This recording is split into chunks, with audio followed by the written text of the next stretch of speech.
Well, we've made it. We have gone all through the book from chapter 1 through chapter 15. Congratulations, you guys. You did great. I apologize for not making any videos over the last few chapters. I've been pretty sick over this holiday break, and if I missed any of your communication, I apologize over that too. So let's do a quick review, and hopefully at the end of the day I will put up the final. It will be 50 questions, multiple choice, and you will have 2 hours to complete it. So you have this week until next week to complete it. Make sure that you do your best. 2 hours is not a lot of time to do 50 questions. However, most of these questions should be review for you. So let's do a quick review, shall we? Okay, so what is property management? Chapter 1, let's go all the way back to the beginning of this book and look at our first week when we talked about the administration, operation, and maintenance of a piece of real estate or property. It doesn't necessarily have to be real estate. It can be personal property in order for you to need a property manager.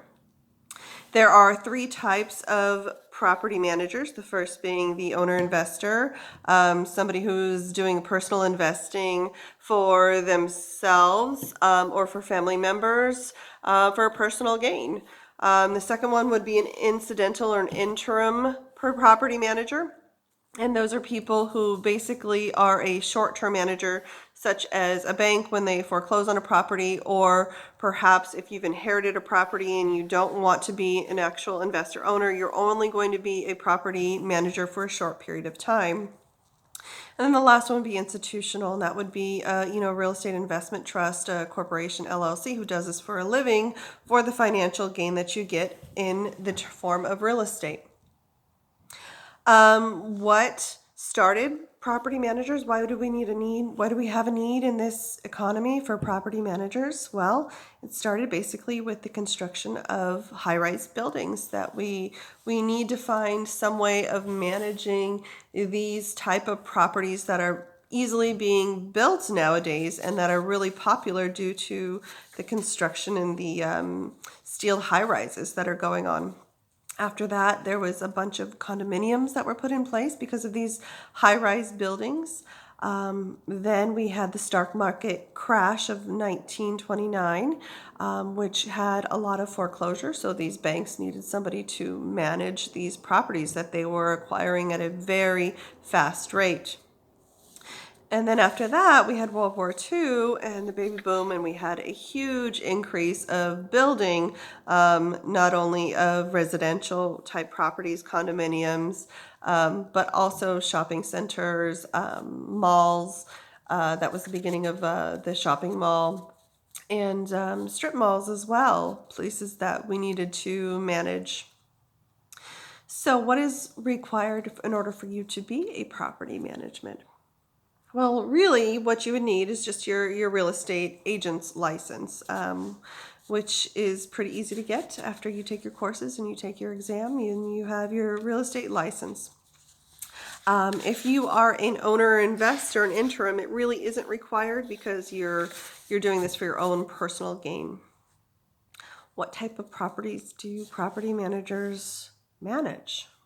Well, we know from the book we have office type properties, residential, retail, or industrial. And what is it that we do? Well, we work with the clients in order to create a management plan for the goals of the client. We also do a lot of record keeping, a lot of record keeping. We negotiate leases. We oversee the management and the maintenance of a property. We report to owners. We screen the tenants. We market the property. We also do a lot of community relations, a lot of record keeping, a lot of peacekeeping. That is what we do. Different types of property managers. There could be a on-site property manager if you have a large condo complex, or if you have the need for a on-site manager on-site. You could also be a regional or a property asset manager, or you can be a specialty property manager which I was at one time when I worked for the San Diego airports. It was a specialty type of properties that we were managing. In order to be on top of the new information and to network, I really recommend, if you do plan on going into property management, that you do look into one of these associations that you can become a member of, whether that be, BOMA, the Building Owners and Managers Associations, the IREM, the Institute of Real Estate Management, the apartment management, whatever you choose to do. It's a great source of information for not only fielding some questions that you may have as a property manager and bouncing them off of other property managers, but also staying on top of the current laws, seeing what is trending, going to these conferences. It's really a great way of you keeping up to date with what is going on in property management field. Chapter 2 was about the economics of real estate investment. We talked about real estate being a part of not only the national economy that we have in the United States, but also as a global market. It's really reliant on the supply and demand cycle to determine what the real estate is going to sell for, how much investments are going to be made for that particular quarter, how good the economy is, how stable it is, what the interest rate will be. It's very similar to a commodity, whereas if there's a lot of demand, then obviously the supply will be limited and the price will go up. Excuse me. So it is an investment, real estate, that should generate income. You should get a return on your investment. If you make an investment in real estate, you should get a return on your investment. So that brings me to a good question.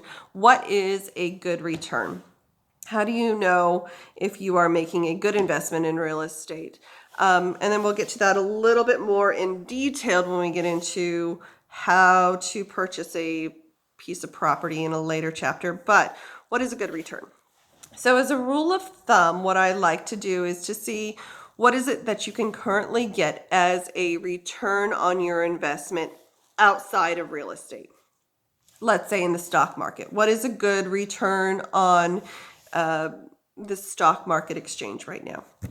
What if you were doing an investment in your portfolio in a mutual fund, or and you wanted to see, you want to get a return after you do this large investment? What is a good return? What can you honestly expect outside of the real estate market as a rate of return? Let's say, as an example, you're going to get about a 4% rate of return on a $1,000 investment in the stock market right now. So 4% should be your rate of return. Now, if you're going to do an investment in real estate, that rate should either equal or exceed the rate you can get a return for outside of the real estate market. So that's a good rule of thumb when you're considering making an investment in real estate. What is your rate of return? What can you reasonably expect to get back? And will that exceed any other type of investment? Because real estate is not as liquid as other types of investments. So keep that in mind, right? So what is a good return?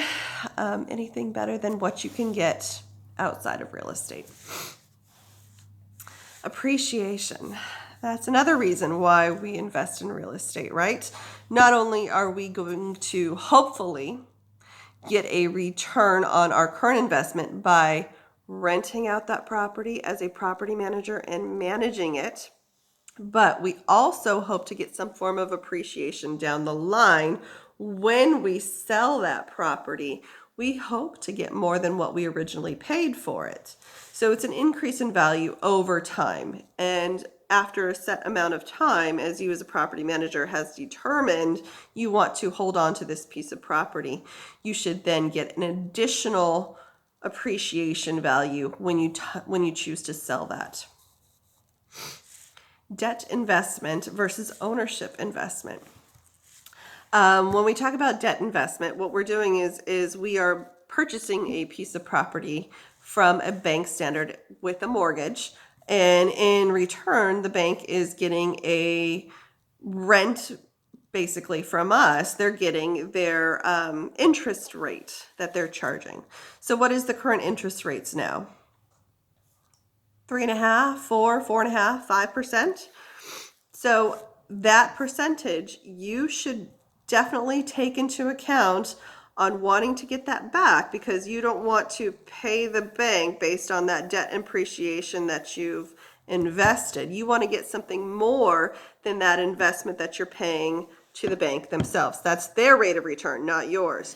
Your rate of return should be greater than that interest rate you are paying the bank. Now, an ownership investment, as opposed to the debt investment, is when you're using your own money to acquire title. So that ownership investment return rate should be the rate that you have determined what you want to get back. So how do you determine if it's a good investment other than what's a good return rate? You've already established that. If you're going to be mortgaging the property, or if you're going to be using your own money to acquire the title, you also want to look at how safe is this investment. Is this an investment that is going to appreciate over time because it's an up and coming neighborhood? Is that a safe bet? You never know what's going to happen.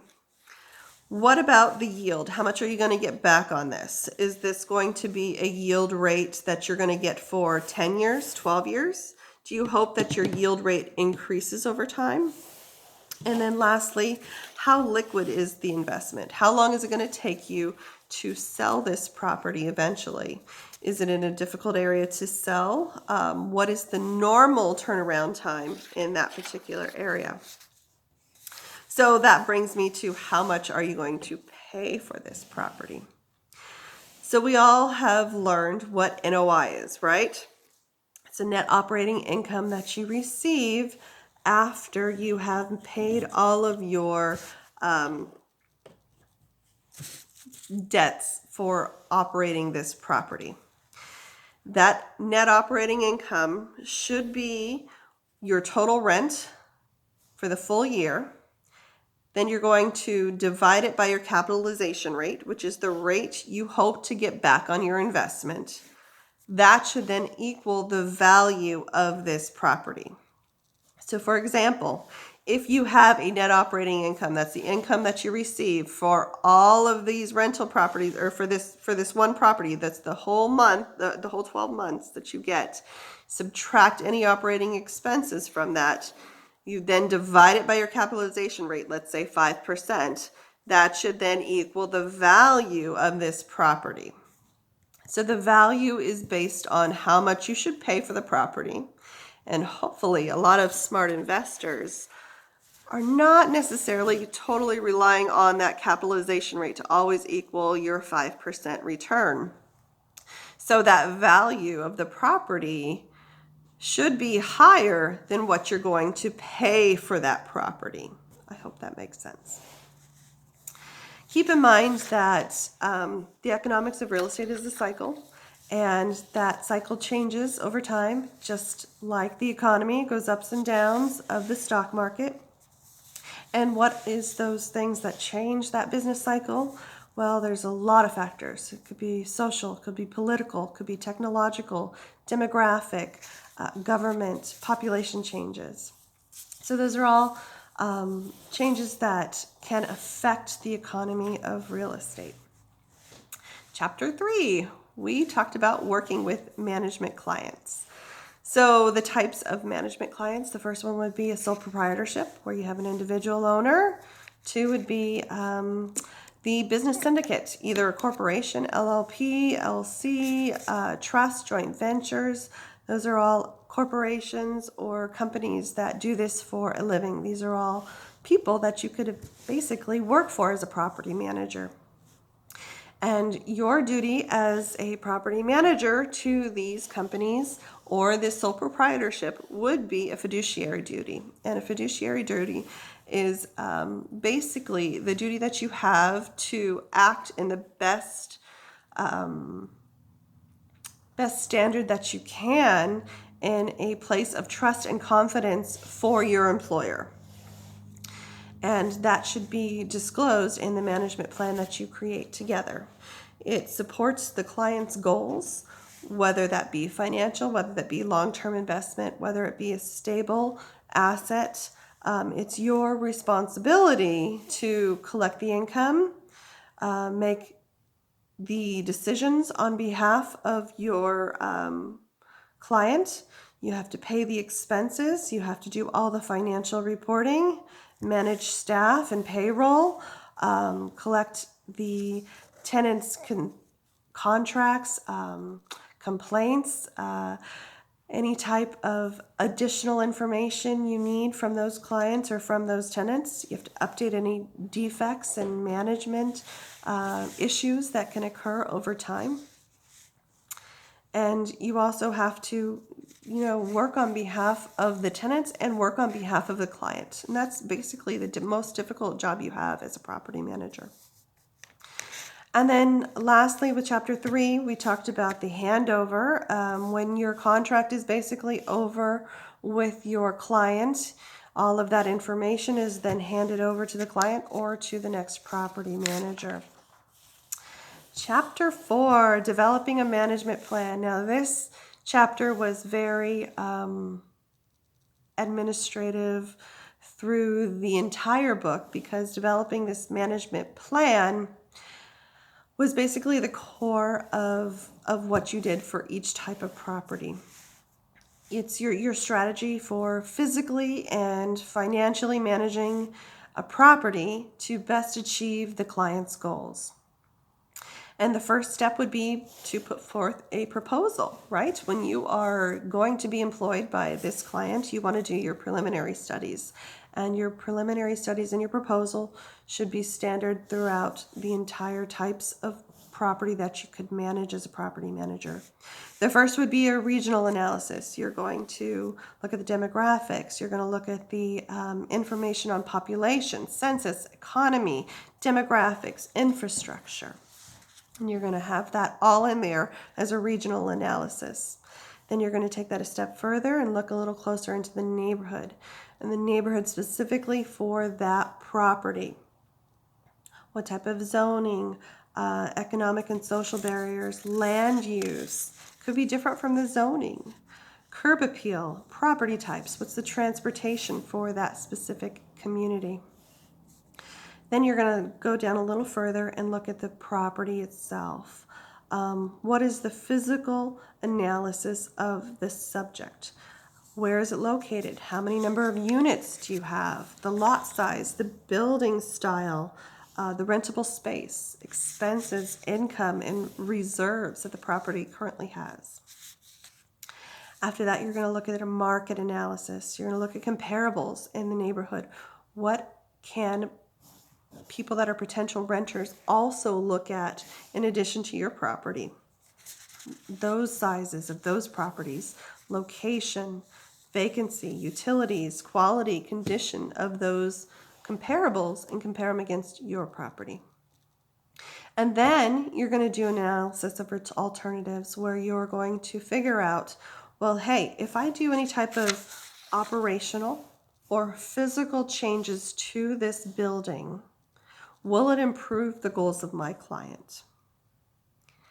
Let's say we're going to update the exterior of the property, and we're going to stucco it from a normal wood old shingles, and we're going to update it to stucco. Will that improve the goal of my client, which is increasing the return rate on their tenants from leaving at the end of their contract? And then after you've done all of this preliminary studies and you've created this management plan, you're going to put it together in a market plan and update that periodically. Excuse me. All right, Chapter 5, Financial Aspects of Property Management. Now, this chapter we talked about the three basic types of accounting that you can do as a property manager. And there is a lot of paperwork involved with property managers. And the first one would be to determine what's your accounting style, what kind of accounting method are you going to be using? Are you going to be using a cash basis where when income comes in, it is recorded, and as expenses are paid, then that is recorded. So that would be your cash basis. The second one would be your accrual basis. Income is recorded when it is earned, and expenses are recorded when they are incurred. And then the last would be a modified cash basis. Expenses are due and accrued as they come. So if you have a half a month or half a year, you're going to have half of those expenses or half of those income as you receive it. So there's some great software out there that can help you with not only documenting the type of accounting method you're going to be using. This software also will help you document any type of repairs, any type of expenses, any reports you're doing to the owner, any financial income reports, any documentation or communication with tenants. There's great software that handle all of this in one spot. And one of them that I like to use is Excella, but there's also AppFolio, RentTech is a good one.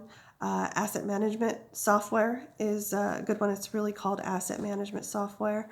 And they're great structure software for you to set up a good structure for you to have as the basis of your business.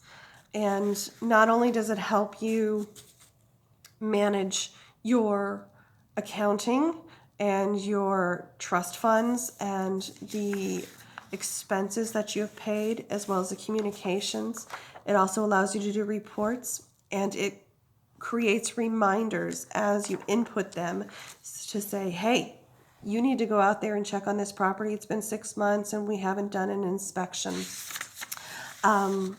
One of the ways that I like to do an inspection on a property is I do it twice a year, and I like to use the excuse, I guess, that I am changing the batteries in the carbon monoxide and the fire detectors in the properties. And what that does is it not only ensures that, hey, we have new batteries twice a year in these things in case any issues come up, either carbon monoxide or fire related, but it also gets me in there to get my eyes on the property to see how well the property is being maintained, if there's any illegal activity, if there's anybody else living in the property that shouldn't be there, if there's any type of manufacturing that is not allowed in this facility being done, or if they're cohabitating with additional businesses that shouldn't be there or we don't have a sublease with.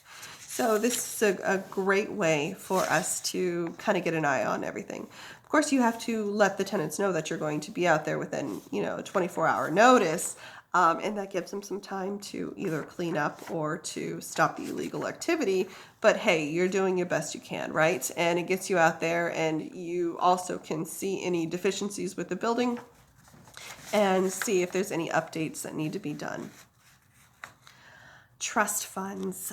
We know that trust funds are all the different accounts that you can have as a property manager, whether that be an operating account, a reserve fund account, a security deposit account. Those are all different accounts that should be separated, and each tenant should have their own. We should not mix them together, and we should definitely not mix them with our own funds. In fact, I wouldn't even recommend using the same banking financial institution for your own funds as what you're going to be using for your business funds.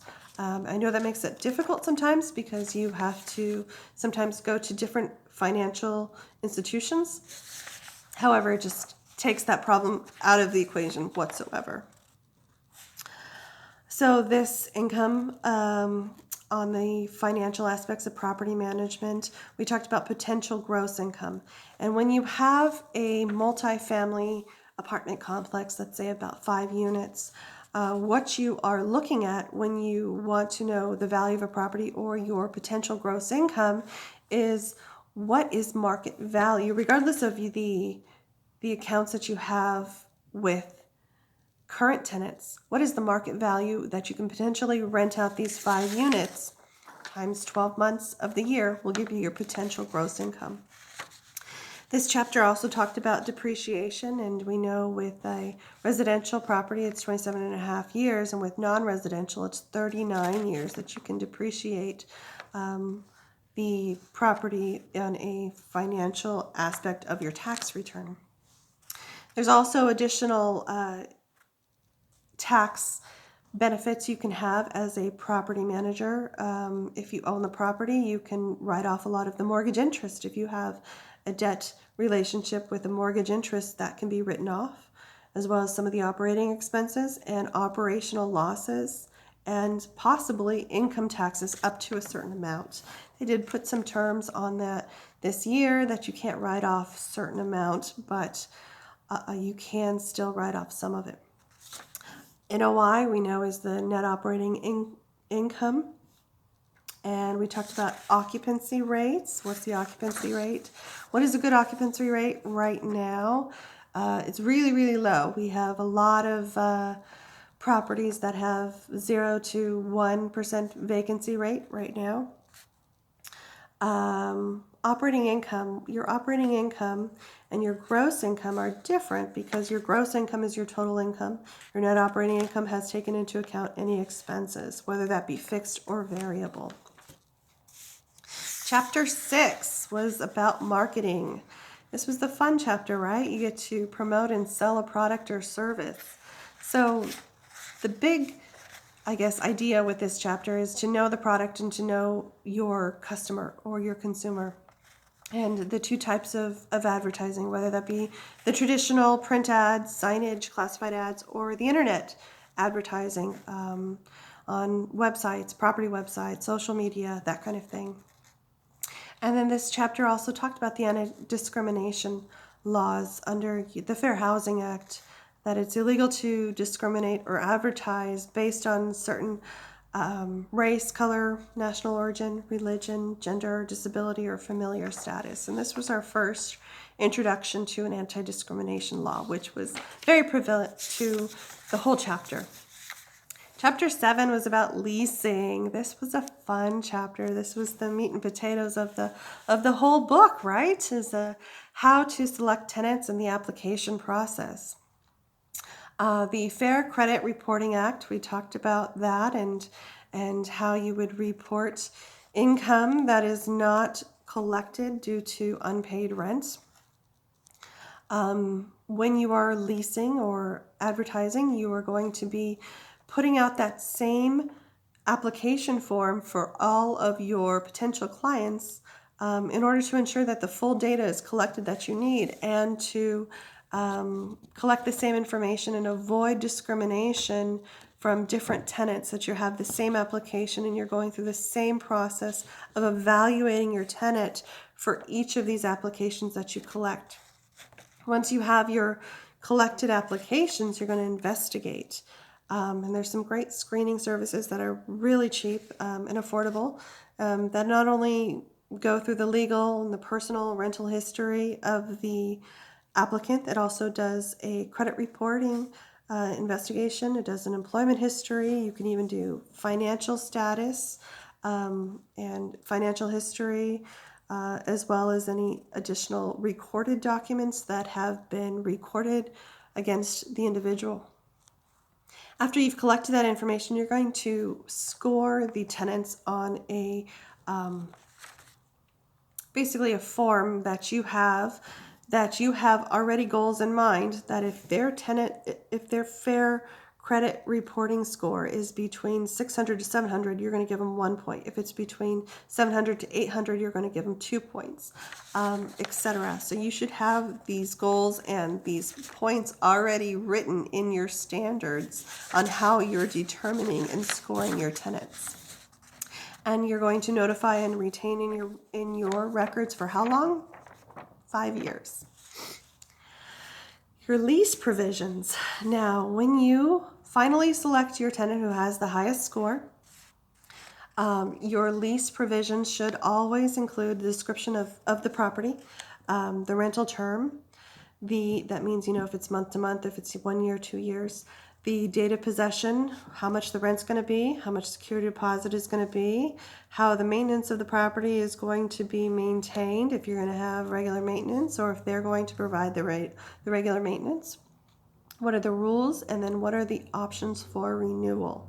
That's the basic lease provisions in a basic lease. However, many of my leases have oh gosh, what's the shortest one? I'd say maybe 20 pages, because it's all just different provisions of what has happened in the past that you want to include so it doesn't happen again. Anything from what not to put down the garbage disposal, how to throw away the recycling versus the trash, how to maintain the property in good working condition, and how to notify the landlord of any issues with the property. So who signs the lease? Anybody over 18 years of age, or if it's a business entity, it should be the corporate officer, or a resolution of the board determining who is going to be signing that. You should get a copy of that resolution as well.